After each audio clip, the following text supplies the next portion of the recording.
여러분, 잠시 눈을 감고 생각해 보세요. 세상에서 가장 행복한 하루는 어떤 날일까요? 전망 좋은 멋진 집에서 사는 노후일까요? 통장에 돈이 많아서 기분 좋은 날일까요? 그런데요, 사실은 남 눈치 전혀 보지 않고 내가 하고 싶은 것을 다 하는 하루가 세상 최고로 행복한 하루입니다. 오늘은 평생 가족을 위해 희생하고 살았고 자신을 전혀 돌보지 못하신 여러분을 위한 이야기입니다. 여러분의 노년이 행복해지는 중요한 이야기.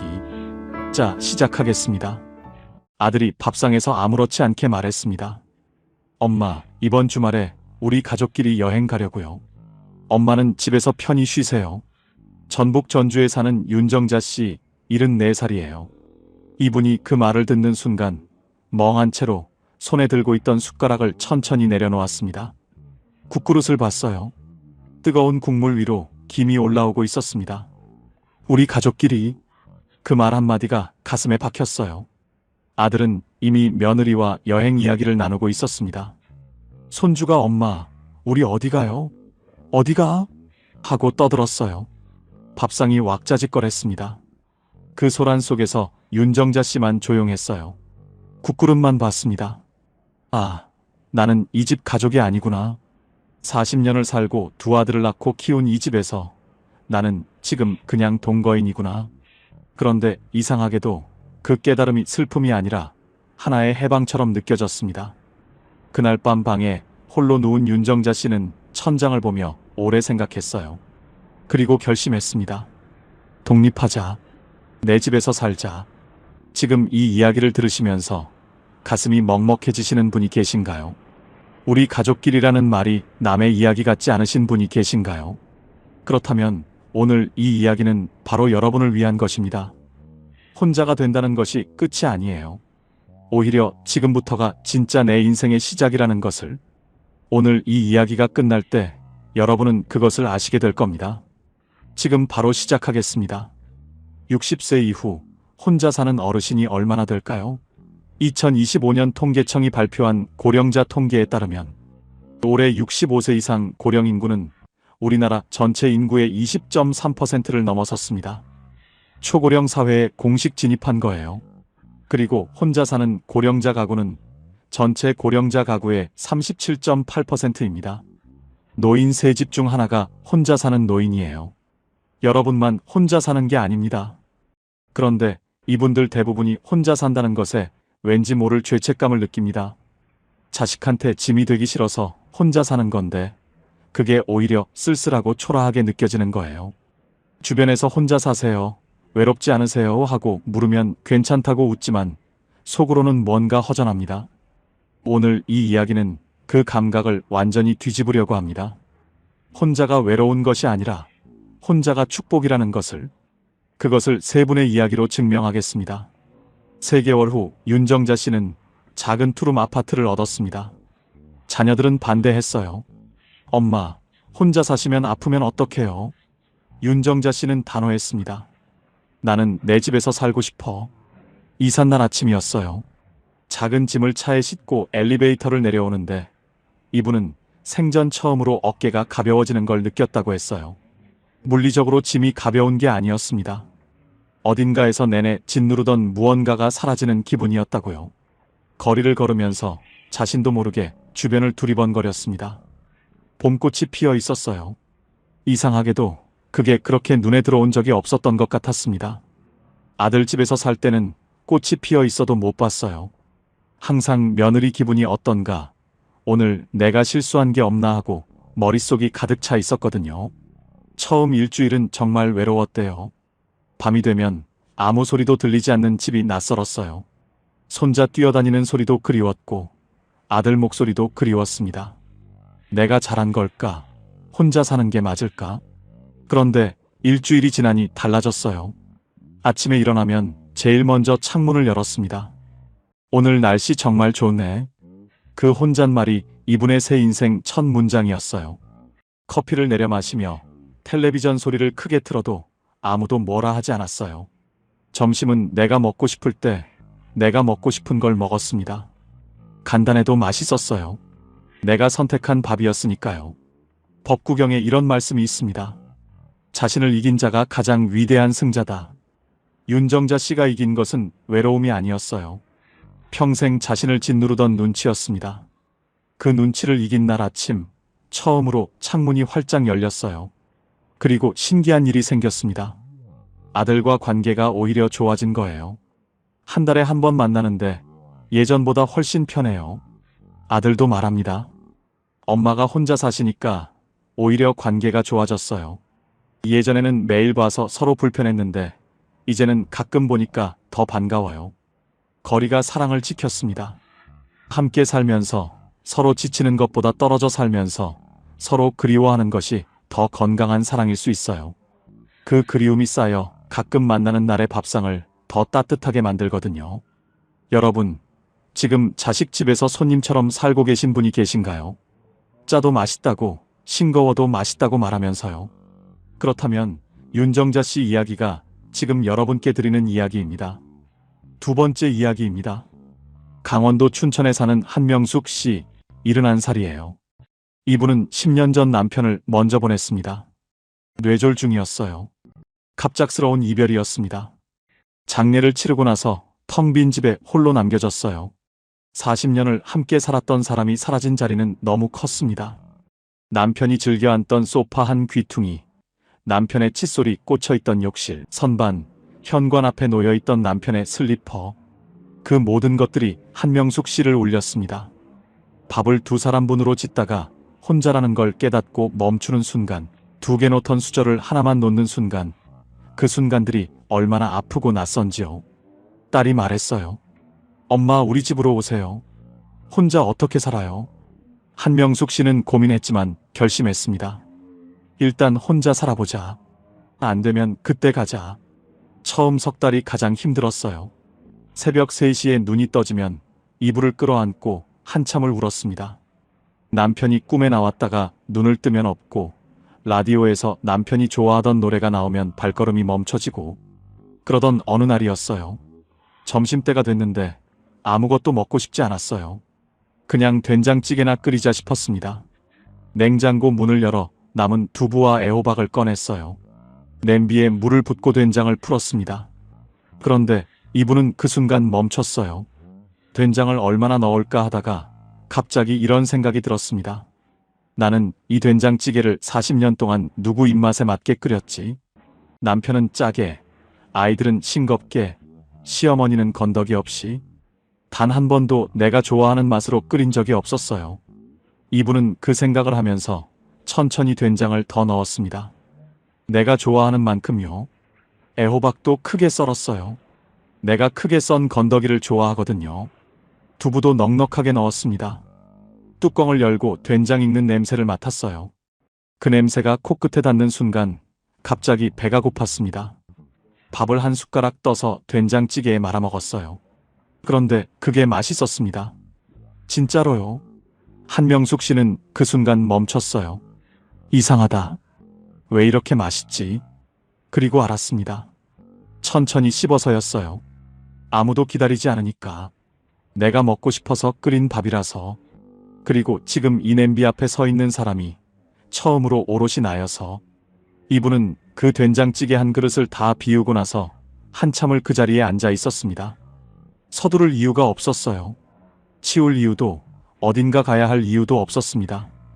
그 조용함이 처음엔 낯설었는데 가만히 앉아 있으니 이상하게 마음이 고요해졌어요.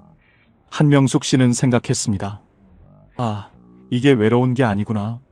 이게 평온한 거구나. 내가 지금까지 이 고요함을 외로움이라고 오해하고 있었던 거구나. 쇼펜하우어는 이렇게 말했습니다. 고독을 즐길 줄 아는 사람만이 진정한 자유를 얻는다고. 고독은 비어있는 것이 아닙니다. 내가 나 자신으로 가득 차 있는 상태예요. 한명숙 씨는 40년을 아내로, 엄마로, 며느리로 살면서 한 번도 온전히 나로 있어 본 적이 없었어요. 그런데 혼자가 되고 나서야 처음으로 자신을 만났습니다. 내가 무엇을 좋아하는지, 무엇을 먹고 싶은지.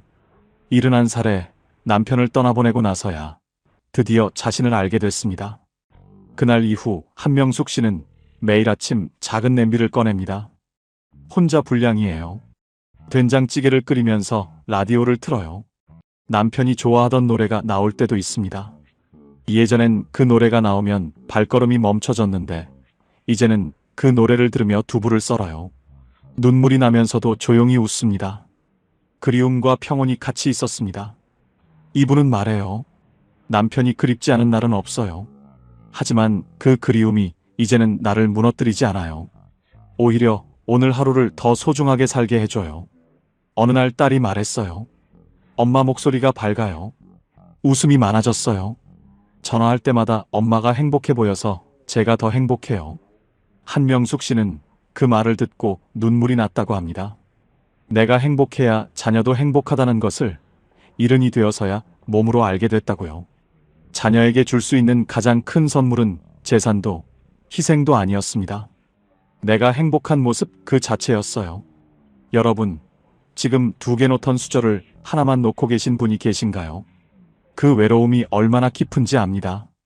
그런데 어느 날 혼자 끓인 된장찌개 한 그릇이 이상하게 맛있어지는 날이 옵니다. 그날이 새 삶의 시작이에요.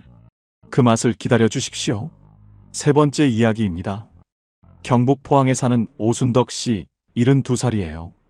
이분은 평생 바다를 좋아했습니다. 포항 바다요. 집에서 버스 타고 30분이면 가는 거리인데 한 번도 혼자 간 적이 없었어요. 남편이 살아있을 때 함께 가고 싶었는데 못 갔습니다. 남편은 바다를 별로 안 좋아했거든요. 바람이 차다고, 모래가 들어온다고. 그래서 늘 나중에 혼자라도 가야지 생각만 했어요. 그 나중이 어느새 70이 됐습니다. 자식들이 바쁘고 친구들도 몸이 여의치 않고 어느 날 오순덕 씨는 결심했어요. 오늘 바다 가자. 그냥 혼자 버스 타고 바다로 갔습니다. 바닷가 작은 민박에서 하룻밤을 잤어요. 이른 새벽에 눈이 떠졌습니다. 민박 창문을 열었더니 바다 냄새가 코로 들어왔어요. 아직 어두운 새벽이었습니다. 오순덕 씨는 그냥 바닷가로 나갔어요. 혼자서요. 파도 소리를 들으며 모래사장에 앉아 있었습니다. 동쪽 수평선이 조금씩 밝아오기 시작했어요. 붉은 빛이 번지고 금빛이 물들고 그리고 해가 올라왔습니다. 이분은 그 순간 눈물이 났어요. 기쁜 눈물이었습니다. 진짜 기쁜 눈물이에요. 왜 눈물이 나는지 이분 자신도 처음엔 몰랐어요. 그냥 났습니다. 한참을 울다가 오순덕 씨는 생각했어요. 진작 올걸. 왜 이걸 미뤘을까?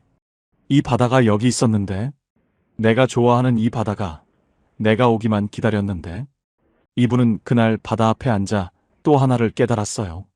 나중은 없을 수도 있다는 것을요. 나중에 가야지, 나중에 해야지, 나중에 말해야지. 그 나중들이 얼마나 많이 오지 않았는지를요. 다산 정약용 선생이 말씀하셨습니다. 하루를 헛되이 보내는 것은 하루를 잃는 것이 아니라 삶 전체를 조금씩 잃는 것이다. 오순덕 씨가 30년 동안 나중으로 미뤄온 바다는 사실 삶 전체를 조금씩 잃어온 것이었어요. 그런데 오늘 이 새벽 해돋이 앞에서 그 모든 나중을 한꺼번에 돌려받는 것 같았습니다. 민박으로 돌아오는 길에 오순덕 씨는 핸드폰을 꺼냈어요. 보고 싶었던 친구에게 전화를 했습니다. 자고 있을 시간이었는데도요. 야, 나 지금 포항 바다 왔어. 혼자. 친구는 놀랐어요. 뭐? 혼자? 둘이 한참 웃었습니다. 새벽 바다에서 혼자 와서 친구한테 전화하면서 웃는 72살. 그게 오순덕 씨의 새 인생이 시작되는 순간이었습니다. 그 다음 달 이분은 다시 바다에 갔어요. 이번엔 친구 한 명이랑 같이 갔습니다. 둘이 새벽 해돋이를 봤어요. 수평선 위로 해가 올라오는 순간 친구가 오순덕 씨 손을 잡았습니다. 아무 말도 없었어요. 그냥 손을 잡고 해가 뜨는 걸 봤습니다. 오순덕 씨는 말합니다. 그 순간이 내 인생에서 가장 아름다운 장면 중 하나예요. 72의 새벽 바다에서 친구 손잡고 해 뜨는 걸 보는 것. 이게 행복이구나 싶었어요. 이 세 분이 공통적으로 발견한 것이 있습니다. 혼자가 된 후 삶이 달라진 분들이 실제로 하고 있는 것들이에요. 어렵지 않아요. 돈이 드는 것도 아닙니다. 지금 당장 오늘부터 시작할 수 있는 것들입니다. 첫 번째는 아침을 내가 여는 것입니다. 윤정자 씨가 독립한 첫날 아침에 한 것이 바로 그것이었어요. 창문을 열고 오늘 날씨 정말 좋네 하고 혼자 말한 것. 눈을 뜨면 핸드폰보다 창문을 먼저 열어보세요. 오늘 하늘이 어떤지, 오늘 공기가 어떤지를 먼저 느끼는 거예요. 그 10분이 하루 전체의 주인이 누구인지를 정해줍니다. 두 번째는 내 손으로 내 밥을 짓는 것입니다. 한명숙 씨의 된장찌개처럼요. 40년 동안 남편 입맛, 자식 입맛에 맞게 끓이던 된장찌개를 처음으로 내 입맛대로 끓이는 것. 짜게 먹고 싶으면 짜게, 건더기 많이 넣고 싶으면 많이 넣고, 천천히 먹고 싶으면 천천히 먹는 것. 그 작은 선택들이 쌓여 내가 누구인지를 다시 알게 해줍니다. 간단해도 맛있어요. 내가 선택한 밥이었으니까요. 세 번째는 미뤄둔 것을 오늘 하는 것입니다. 오순덕 씨처럼 바다를 30년 미뤘다면 오늘 가세요. 보고 싶은 친구가 있으면 오늘 전화하세요. 배우고 싶었던 것이 있으면 오늘 등록하세요. 하고 싶은 말이 있으면 오늘 하세요. 나중은 오지 않을 수 있어요. 오늘이 여러분께 주어진 가장 확실한 선물입니다. 네 번째는 진짜 관계 하나를 만드는 것입니다. 오순덕 씨가 새벽 바다에서 친구 손을 잡은 것처럼요. 관계의 수가 중요한 게 아니에요. 하버드 의과대학이 724명의 삶을 85년에 걸쳐 추적한 연구의 결론은 단 하나였어요. 노년의 행복을 결정하는 것은 관계의 수가 아니라 관계의 깊이라고. 아무 말 없이 손만 잡아줄 수 있는 사람 한 명. 그 사람이 있느냐 없느냐가 노년의 행복을 결정합니다. 복지관이든 경로당이든 동네 공원이든 오늘 한 발짝만 나가보십시오. 다섯 번째는 거울 앞에서 나에게 말을 거는 것입니다. 오늘도 잘 살았어 하고요. 처음에는 어색해요. 그런데 일주일만 해보시면 달라집니다.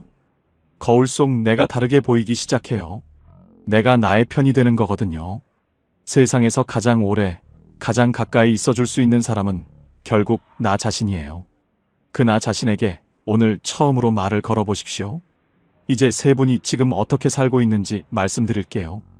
윤정자 씨는 요즘 매달 첫째 주 일요일에 아들 가족을 만납니다. 예전엔 매일 봤지만 눈치를 봤어요. 지금은 한 달에 한 번 보지만 그날이 기다려집니다. 손자가 달려들면 진심으로 안아줘요. 예전에는 그 손자가 왜 이렇게 피곤하게 뛰어다니나 싶었는데 지금은 그 작은 팔이 얼마나 귀한지 모릅니다. 한 달 동안 쌓인 그리움이 그 포옹 안에 다 들어있거든요. 아들이 지난달에 이런 말을 했대요. 엄마가 혼자 사신 후로 저도 엄마가 더 보고 싶어졌어요. 윤정자 씨는 그 말을 듣고 속으로 생각했습니다. 그래, 이게 맞는 거야. 한명숙 씨는 오늘도 아침에 작은 냄비를 꺼냈습니다. 된장찌개요. 두부를 썰면서 라디오를 틀었어요. 남편이 좋아하던 노래가 나왔습니다. 이분은 그 노래를 들으며 두부를 썰었어요. 눈물이 나면서도 조용히 웃었습니다. 그리움과 평온이 같이 있었어요. 이분은 생각합니다. 남편이 가장 행복했던 모습이 뭐였을까? 아마 내가 웃는 모습이었을 거야. 그러니까 오늘도 웃어야지. 오순덕 씨는 지난주에도 바다를 다녀왔습니다. 이번엔 혼자 갔어요. 모래사장에 앉아서 파도를 봤습니다. 아무것도 안 했어요. 그냥 앉아 있었습니다. 그런데 그 아무것도 안 하는 시간이 이분에게는 가장 꽉 찬 시간이었어요. 파도가 밀려오고 밀려가는 것을 보면서 생각했습니다. 인생도 이렇구나. 밀려오고 밀려가는 거구나. 그리고 지금 이 순간 나는 이 파도 앞에 앉아 있구나. 이게 소풍이구나. 세 사람에게 물었습니다. 지금 행복하세요? 세 사람이 같은 대답을 했어요. 이게 처음으로 내 삶이에요. 그 말이 얼마나 빛나는지 아세요? 70이 넘어서 혼자가 되고 나서 드디어 내 삶이라고 말할 수 있다는 것이, 그것이야말로 가장 아름다운 인생의 완성입니다. 지금 이 영상을 보시는 분들 중에 아직 자식 집에서 눈치를 보고 계신 분이 있으신가요? 윤정자 씨가 그랬어요. 40년을 산 집에서 손님처럼 살았어요. 그런데 지금은 작은 투룸에서 세상에서 제일 자유로운 사람으로 살고 있습니다. 용기를 내세요. 처음 일주일은 외로울 거예요. 하지만 그 일주일만 버티면 창문 너머로 다르게 보이는 세상이 기다리고 있습니다. 배우자를 먼저 떠나보내신 분이 계신가요? 한명숙 씨가 그랬어요. 2개 놓던 수저를 하나만 놓는 그 아픔을 알아요. 충분히 아파하셔도 됩니다. 그런데 어느 날 혼자 끓인 된장찌개 한 그릇이 이상하게 맛있어지는 날이 옵니다. 그날이 새 삶의 시작이에요. 그 맛을 기다려주세요.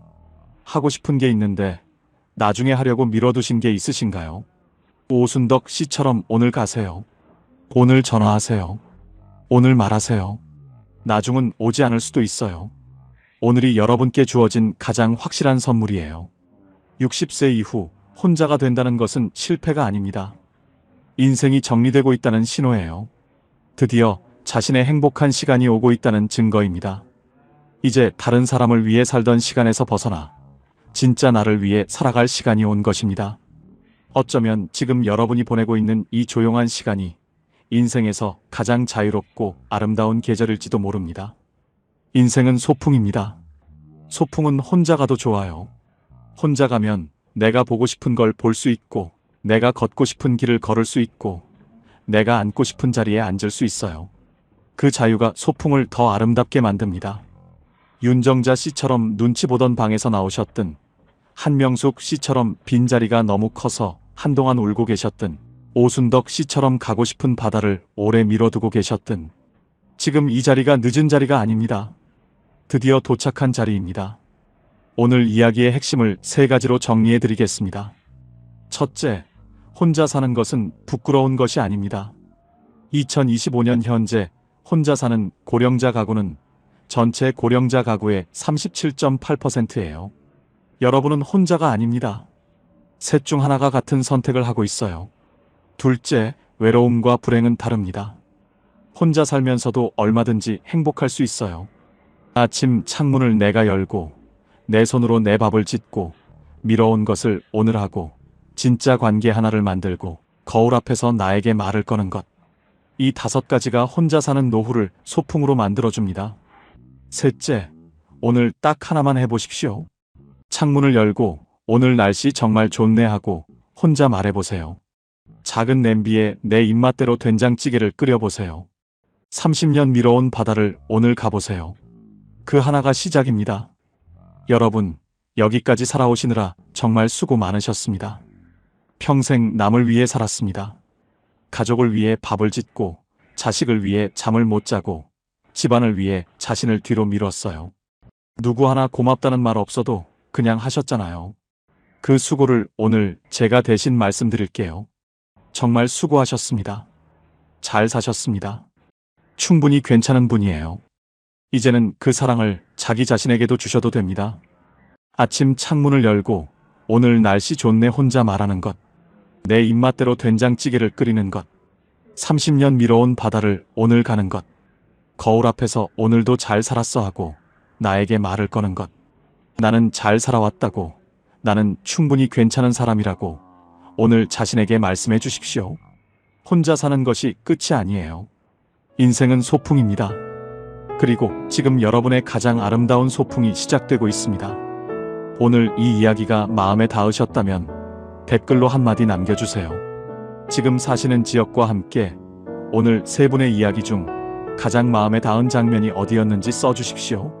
우리 가족끼리라는 말에 국그릇을 내려다보던 윤정자 씨였는지, 혼자 끓인 된장찌개가 처음으로 맛있었던 한명숙 씨의 그 점심이었는지, 새벽 포항바다에서 친구 손잡고 해 뜨는 걸 보던 오순덕 씨의 그 순간이었는지요. 여러분의 그 한마디가 지금 비슷한 자리에서 혼자 버티고 계신 다른 분들께 큰 힘이 됩니다. 오늘도 끝까지 함께 해주셔서 진심으로 감사드립니다. 황금노후는 여러분의 행복을 위해 평생 응원하겠습니다. 지금까지 황금노후였습니다. 여러분께 솔직한 질문 하나 드리겠습니다. 살면서 가장 후회되는 것이 무엇입니까? 잠깐 생각해 보십시오. 돈을 더 많이 벌지 못한 것일까요? 자식을 더 잘 키우지 못한 것일까요? 아니면 건강을 더 잘 챙기지 못한 것일까요? 그런데요, 오늘 제가 만나뵌 어르신들이 한결같이 하신 말씀이 있습니다. 그분들이 가장 후회하는 것은 돈도, 자식도, 건강도 아니었습니다. 서울대학교 노년한 연구팀이 70대 이상 노인 800명을 대상으로 조사한 결과도 똑같았습니다. 그것이 무엇일까요? 노년에 가장 후회하는 것은 1위가 하지 못한 말이었고, 2위가 가보지 못한 곳이었고, 3위가 화해하지 못한 관계였습니다. 돈이 아니었습니다. 명예가 아니었습니다. 전부 사람과 관계된 것들이었습니다. 그렇다면 후회 없이 사는 방법은 무엇일까요? 오늘 이 영상을 끝까지 보시면 그 해답을 아실 수 있습니다. 그리고 그 해답을 아시고 나면 오늘 이후로 여러분의 하루가 완전히 달라지실 겁니다. 법구경에 이런 말씀이 있습니다. 오늘 할 수 있는 일을 내일로 미루지 마라. 나중에 언젠가는 오지 않습니다. 우리가 대충 사는 오늘은 하늘나라에 먼저 가신 분들의 그토록 살고 싶었던 귀한 하루입니다. 그리고 달력에는 나중이라는 날이 없습니다. 오늘만 있습니다. 후회는 지나간 것을 바꾸려는 마음이에요. 그런데 지나간 것은 바꿀 수 없습니다. 바꿀 수 있는 것은 오늘뿐이에요. 오늘을 어떻게 사느냐가 내일의 후회를 만들기도 하고 없애기도 합니다. 오늘 제가 알려드릴 5가지 이야기가 바로 그것입니다. 그런데 한 가지 미리 말씀드리겠습니다. 5가지 중에 가장 중요한 것은 4번째입니다. 끝까지 저와 함께 해주십시오. 나이 들수록 인생을 행복하게 사는 법. 1번째입니다. 하고 싶은 말은 오늘 하십시오. 평생 참으셨다고요? 이제 그러지 마세요. 경남 거제에 사시는 74살 박말순 어르신 이야기입니다. 어르신은 평생 하고 싶은 말을 참으셨습니다. 가족한테도, 친구한테도, 이웃한테도요. 좋다는 말, 고맙다는 말, 보고 싶다는 말. 다 마음속에만 있었습니다. 말로 꺼내는 것이 쑥스러우셨거든요. 우리 세대가 다 그렇잖아요. 표현하는 것이 낯간지럽고 말로 하지 않아도 알겠지 하는 마음이요. 그런데 어르신에게 가장 친한 친구가 있으셨습니다. 40년을 함께한 친구였습니다. 동네에서 만나서 시집도 같이 가고 자식도 비슷한 때에 낳고 힘든 일이 있으면 서로 기대던 친구였습니다. 어르신이 그 친구한테 하고 싶었던 말이 있으셨습니다. 너 덕분에 내가 여기까지 살았어. 그 말이요. 근데 그 말이 늘 마음속에만 있었습니다. 다음에 만나면 해야지, 다음에 만나면 해야지 하시다가 그냥 지나갔습니다. 그러다 어느 날 아침이었습니다. 전화가 왔습니다. 그 친구가 새벽에 갑자기 쓰러지셨다는 겁니다. 어르신이 달려가셨습니다. 병원 응급실이었습니다. 친구는 의식이 없었습니다. 어르신이 친구 손을 잡으셨습니다. 친구 손이 차가웠습니다. 평생 그 손을 잡고 웃고 울었는데 그날 그 손이 차가웠습니다. 어르신이 그 손을 꼭 잡으시고 귀에 대고 말씀하셨습니다. 야, 너 덕분에 내가 여기까지 살았어. 고마워. 친구가 들으셨는지 모릅니다. 사흘 뒤에 친구는 세상을 떠나셨습니다. 어르신이 장례식장에서 친구 영정 앞에 앉으셨습니다. 국화꽃이 놓여 있었습니다. 영정 속 친구가 웃고 있었습니다. 어르신이 그 웃음을 바라보셨습니다. 하고 싶었던 말들이 그제야 올라왔습니다. 웃겼던 기억들, 같이 울었던 날들, 고마웠던 순간들. 40년이 한꺼번에 올라왔습니다. 근데 이제 들을 사람이 없었습니다. 어르신이 영정을 보시면서 혼자 말씀하셨습니다. 진작 말할 걸 그랬다. 그 말이 영정 앞에서 어르신을 오래 붙잡았습니다. 돌아오는 길 내내 그 말이 어르신 안에서 울렸습니다. 진작 말할 걸 그랬다. 심리학에서는 이것을 표현되지 못한 감정의 무게라고 합니다. 하고 싶었던 말을 하지 못했을 때 그 감정은 사라지지 않습니다. 오히려 마음속에 쌓이고 굳어집니다. 그리고 더 이상 전할 수 없게 됐을 때 그 무게가 가장 크게 느껴집니다. 어르신이 집에 오시는 길에 결심하셨습니다. 이제 하고 싶은 말은 오늘 하자. 더 이상 나중으로 미루지 말자. 그날 이후 어르신이 달라지셨습니다. 남은 친구들한테 전화를 하기 시작하셨습니다. 그냥요. 보고 싶어서요. 친구가 전화를 받고 깜짝 놀랐습니다. 무슨 일 있어? 어르신이 웃으셨습니다. 아니, 그냥 목소리 듣고 싶어서. 친구가 한참 있다가 말했습니다. 나도 마침 내 생각하고 있었는데. 두 분이 한참을 전화통화를 하셨습니다. 아무것도 아닌 이야기들을요. 그 전화가 그날 친구의 하루를 바꿨습니다. 자식한테도 달라지셨습니다. 아들이 먼 길을 달려왔을 때 예전엔 그냥 들어오라고만 하셨는데 그날은 문 앞에서 말씀하셨습니다. 왔구나. 보고 싶었어. 아들이 멈칫했습니다. 어머니가 그런 말씀을 하신 게 처음이었거든요. 아들이 아무 말 없이 어르신을 안았습니다. 쇼펜하우어는 이런 말을 했습니다. 우리가 나누는 말 한마디가 상대방의 하루를 바꿀 수 있다. 그런데 그 말을 하지 않으면 아무것도 바뀌지 않는다. 말은 때가 있습니다. 꽃이 피는 때가 있듯 말도 피어야 할 때가 있습니다. 그 때를 놓치면 꽃이 지듯 말도 사라집니다. 어르신이 이렇게 말씀하셨습니다. 말은 마음속에 있으면 내 것이지만 꺼내면 두 사람 것이 돼요. 나눠야 두 배가 돼요. 친구한테 못한 말이 평생 후회로 남았어요. 이제는 하고 싶은 말은 오늘 해요. 여러분께 여쭤보고 싶습니다. 지금 이 순간 하고 싶은 말이 있으신 분이 계십니까? 그 말을 오늘 하십시오. 내일로 미루지 마십시오. 그렇다면 두 번째는 무엇일까요?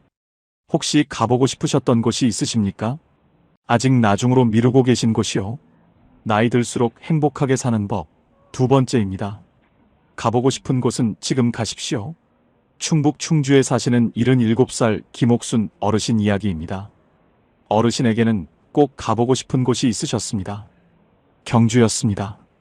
어릴 때 교과서에서 불국사 사진을 보고 언젠가는 꼭 가봐야지 했습니다. 결혼하고 나서도 그 마음이 있었습니다. 남편이랑 같이 가야지. 근데 자식들이 어리고 살림이 빠듯하고 몸이 좀 나아지면 하다가 세월이 흘렀습니다. 자식들이 다 크고 나서는 이번엔 남편이 편찮으셨습니다. 남편 몸이 좀 나아지면 가야지. 그러다 남편이 먼저 가셨습니다. 어르신이 남편 떠나보내시고 한동안 멍하게 지내셨습니다. 어느 날 장롱을 정리하시다가 오래된 수첩을 꺼내셨습니다. 거기에 가보고 싶은 곳들이 적혀 있었습니다. 경주 불국사, 전주 한옥마을, 강릉바다. 어르신이 그 수첩을 보시다가 눈물이 나셨습니다. 남편이랑 같이 가려고 적어놨던 것들이었거든요. 이제 혼자 가야 하는데 혼자 가는 게 무슨 의미가 있나 싶으셨습니다. 그냥 수첩을 덮으셨습니다. 그러다 딸이 놀러 왔습니다. 어르신이 그 수첩 이야기를 하셨더니 딸이 말했습니다. 엄마, 혼자 가면 어때요? 어르신이 말씀하셨습니다. 혼자 가는 게 무슨 재미야? 딸이 말했습니다. 가는 게 재미있는 거잖아요. 함께 가는 사람이 없으면 아버지 생각하면서 가면 되잖아요. 어르신이 그 말이 마음에 걸리셨습니다. 며칠을 생각하셨습니다. 그러다 어느 날 아침에 버스표를 예매하셨습니다. 경주 가는 버스요. 혼자요. 버스를 타시는데 손이 좀 떨리셨다고 합니다. 이 나이에 혼자 여행을 가다니 싶으셨습니다. 그래도 가셨습니다. 불국사 입구에 내리셨습니다. 돌계단을 올라가셨습니다. 천천히요. 다리가 좀 아프셨지만 올라가셨습니다. 그리고 불국사 앞에 서셨습니다. 어르신이 그 자리에서 한참 서 계셨습니다. 교과서에서 보던 그 건물이 눈앞에 있었습니다. 생각보다 컸습니다. 생각보다 아름다웠습니다. 어르신 눈에 눈물이 고였습니다. 남편 생각이 나셨습니다. 여보, 나왔어요. 당신과 같이 오려고 했는데 내가 혼자 왔어요. 혼자여도 용기 내서 당신이 옆에 있다 생각하고 왔어요. 어르신이 한참을 그 자리에 서 계셨습니다. 순간 남편이 그리워 뺨위로 흐르는 눈물을 주체할 수 없었습니다. 한평생 살아왔던 순간순간이 영화 필름처럼 스쳐 지나갔습니다. 그러다 살짝 미소 지으셨습니다. 왔구나. 드디어 왔구나. 그 한마디가 평생의 나중을 끝냈습니다. 어르신이 그날 불국사 경내를 천천히 걸으셨습니다. 아무도 기다리는 사람이 없었습니다. 빨리 가야 할 이유가 없었습니다. 돌 하나하나를 보시면서 걸으셨습니다. 처마 끝을 보시면서 걸으셨습니다. 그날 어르신이 사진을 찍으셨습니다. 혼자서요. 셀카를요. 평생 셀카를 찍어본 적이 없으셨는데 그날 찍으셨습니다. 집에 오셔서 딸한테 그 사진을 보내드렸습니다. 딸이 전화를 했습니다. 엄마 표정 좀 봐요. 너무 좋아 보여요. 어르신이 그 말을 들으시고 생각하셨습니다. 그렇구나. 나 좋아 보이는구나. 심리학자들은 이것을 이렇게 설명합니다. 미뤄온 것을 실제로 행동으로 옮기는 순간 뇌에서 도파민이 분비되면서 성취감과 함께 자기 효능감이 높아진다고요. 쉽게 말하면 이렇습니다. 나중에 하려고 했던 것을 오늘 하는 순간 뇌가 기뻐한다는 겁니다. 나중이라는 말은 사실 두려움의 다른 이름입니다. 혼자 가면 어쩌지, 나이 들어서 가면 이상하지 않을까, 그 두려움이 나중을 만드는 겁니다. 그런데 그 두려움을 넘어서는 순간 불국사 앞에 서게 됩니다. 어르신이 이렇게 말씀하셨습니다. 나중에는 없어요. 달력에 나중이라는 날은 없어요. 오늘만 있어요. 가고 싶으면 지금 가세요. 혼자 가도 돼요. 혼자 가는 것도 여행이에요. 여러분께 여쭤보고 싶습니다. 지금 이 순간 가보고 싶은 곳이 있으십니까? 그곳에 언제 가실 겁니까? 나중으로 미루고 계신 것은 아닙니까? 지금 가십시오. 세 번째로 넘어가겠습니다. 혹시 지금 마음속에 오래된 갈등이 있으십니까? 화해하지 못한 관계가 있으십니까? 나이 들수록 행복해지는 법 세 번째입니다. 용서는 상대방이 아니라 나를 위한 것입니다. 전남 광양에 사시는 76살 최수님 어르신 이야기입니다. 어르신에게는 오래된 가족 갈등이 있으셨습니다. 남매 간의 일이었습니다.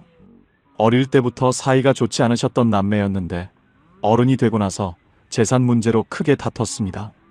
그 뒤로 20년 동안 말을 안 하셨습니다. 명절에도 서로 시간을 달리해서 다녔습니다. 어르신은 그 동생을 생각하면 아직도 속이 끓으셨습니다. 억울하셨고 서운하셨고 분하셨습니다.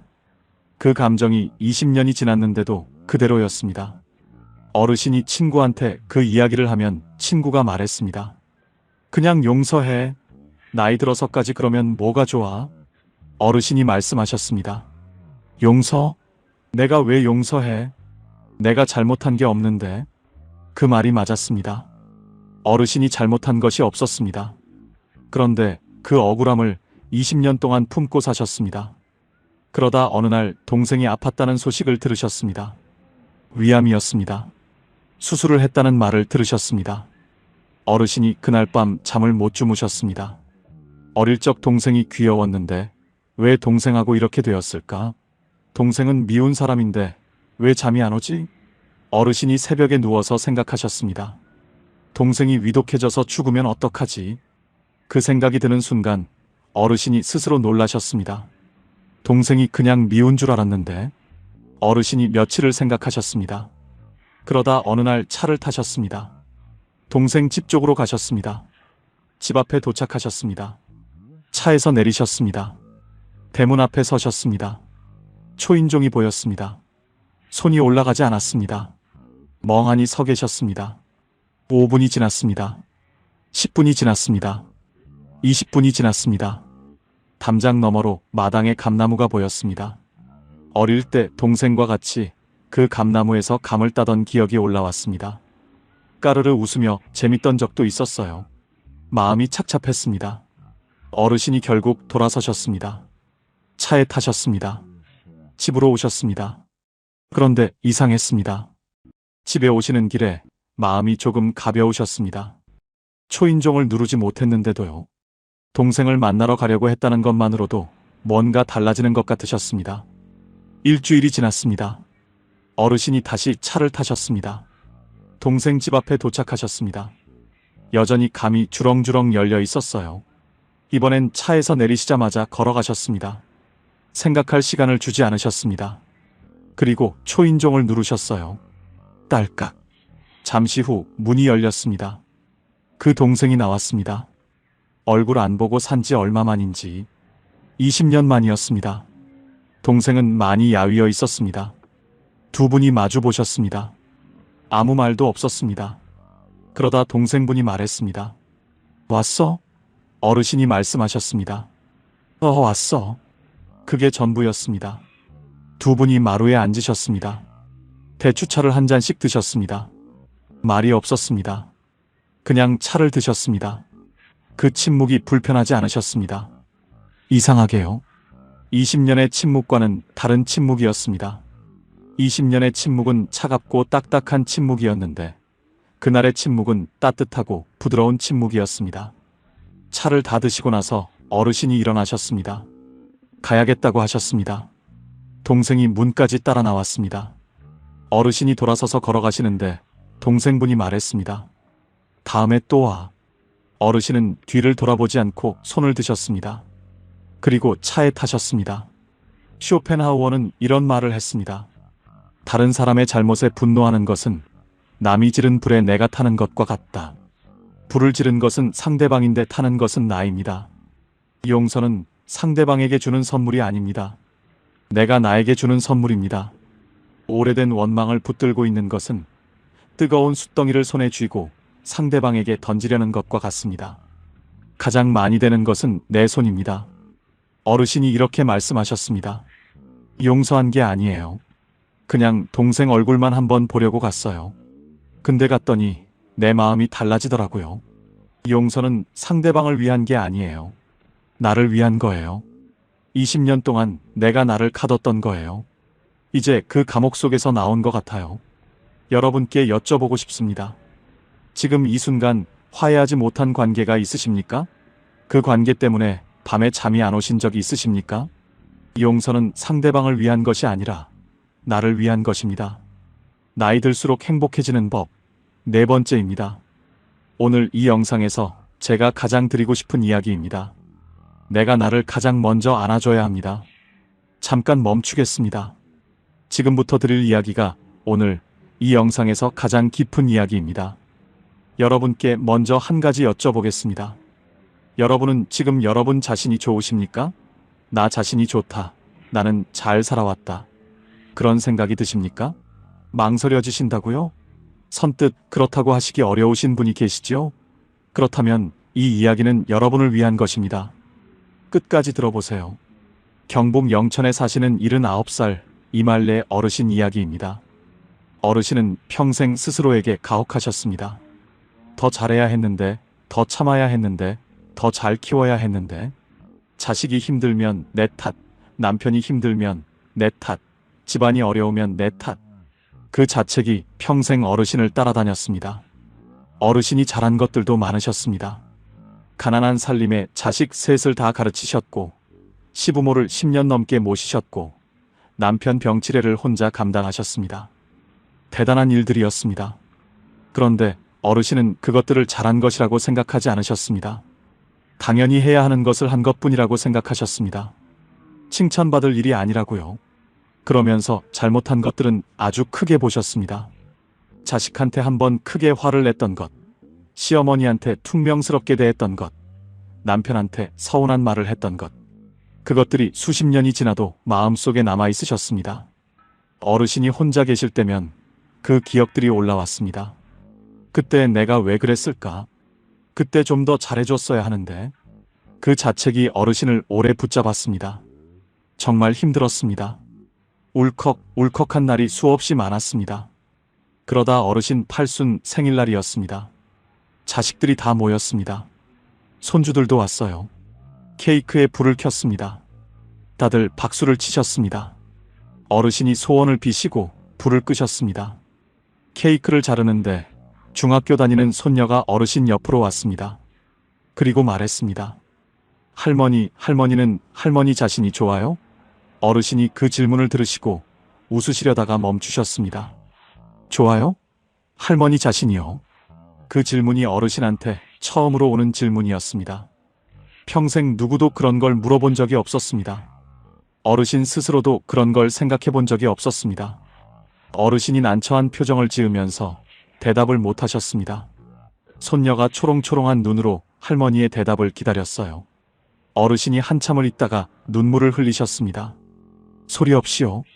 케이크 앞에서 가만히 할머니의 뺨위로 눈물이 흘렀습니다. 손녀가 놀라서 할머니 왜 울어요? 하고 물었습니다. 어르신이 눈물을 닦으시면서 말씀하셨습니다. 아니야. 그냥 내가 나 자신이 좋은지 한 번도 생각해 본 적이 없었네 싶어서. 그날 밤이었습니다. 손님들이 다 돌아가고 어르신이 혼자 방에 계셨습니다. 화장대 앞에 앉으셨습니다. 거울을 보셨습니다. 거울 속에 79살 어르신이 계셨습니다. 주름이 많았습니다. 머리가 하였습니다. 어르신이 그 얼굴을 오래 보셨습니다. 그러다 혼자 말씀하셨습니다. 이말래, 너 정말 잘 살았어. 평생 동안 진짜 수고했어. 그 말이 처음엔 어색하셨습니다. 내가 왜 이런 말을 하나 싶으셨습니다. 그런데 한 번 더 하셨습니다. 말래 너 잘 살았어. 수고했어. 그러다 세 번째 하시는데 눈물이 왈칵 나셨습니다. 이번엔 큰 소리가 났습니다. 평생 누구한테도 그 말을 들어본 적이 없으셨습니다. 잘 살았다고, 수고했다고, 가족들도 남편도 자식들도 그 말을 해준 적이 없었습니다. 그리고 어르신 스스로도 한 번도 그 말을 자신에게 한 적이 없었습니다. 어르신이 거울 속 자신을 보시면서 한참을 우셨습니다. 그러다 이렇게 말씀하셨습니다. 나 참 열심히 살았네. 잘했어. 어르신은 그날 그 어느 때보다 편안하고 깊은 잠자리에 드셨습니다. 창밖으로 둥근 달이 밝게 비쳤습니다. 보건복지부 노인 정신건강실태조사에 따르면 자기 자신에 대한 긍정적 평가가 낮은 노인일수록 우울감과 고독감이 높고, 반대로 자기 수용도가 높은 노인일수록 삶의 만족도가 3배 이상 높은 것으로 나타났습니다. 나를 사랑하는 것이 이기적인 것이 아닙니다. 내가 먼저 나를 안아줘야 남도 안아줄 수 있습니다. 자책은 내가 나를 때리는 것과 같습니다. 남이 나를 때리면 피하면 됩니다. 그런데 내가 나를 때리면 피할 곳이 없습니다. 가장 잔인한 폭력은 자기 자신에게 하는 폭력입니다. 어르신이 이렇게 말씀하셨습니다.